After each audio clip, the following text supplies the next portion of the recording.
Early pregnancy scan అన్నది ఎందుకు ట్రాన్స్ vaginal గా చేస్తాము? Let us discuss about this. మనకి ఆఫ్టర్ 12 వీక్స్ పెల్విస్ అన్నది అబ్డామినల్ స్ట్రక్చర్ అవుతుంది, అంటే పైకి వస్తుంది యుట్రస్. సో మనము ట్రాన్స్ అబ్డామినల్ చేసినా మనకి క్లారిటీ వస్తుంది. అర్లీ ప్రెగ్నెన్సీలో యుట్రస్ అన్నది పెల్విక్ స్ట్రక్చర్, అంటే మనం కింద నుంచి చేస్తేనే క్లారిటీ అన్నది బెటర్ గా ఉంటుంది. And there are few myths about transvaginal probe. దాని గురించి డిస్కస్ చేద్దాం. మనము ట్రాన్స్ వెజైనల్ ప్రోబ్ అన్నది సర్విక్స్ అండ్ వెజైనాలోనే ఉంటుంది. అది యుట్రస్ ని కానీ బేబీని కానీ టచ్ చేయదు. సో కామన్ మిత్ ఏంటంటే ట్రాన్స్ వెజైనల్ స్కాన్ వల్ల బేబీకి హార్మ్ ఉంటుందా?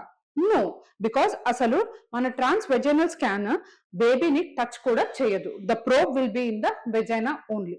The second common myth, transvaginal scan చేయడం వల్ల అబార్షన్ అవుతుందా? No, when it is a healthy pregnancy మనం ట్రాన్స్ వెజైనల్ కానీ ఎక్కడి నుంచి చేసినా it won't lead to abortion. Third the, అది painful? No, during the scan మీరు రిలాక్స్డ్ గా ఉంటే అది మామూలు ఇంటర్నల్ ఎగ్జామినేషన్ ఎలా ఉంటుందో ట్రాన్స్ వెజైనల్ స్కాన్ కూడా అంతే ఉంటుంది. Thank you.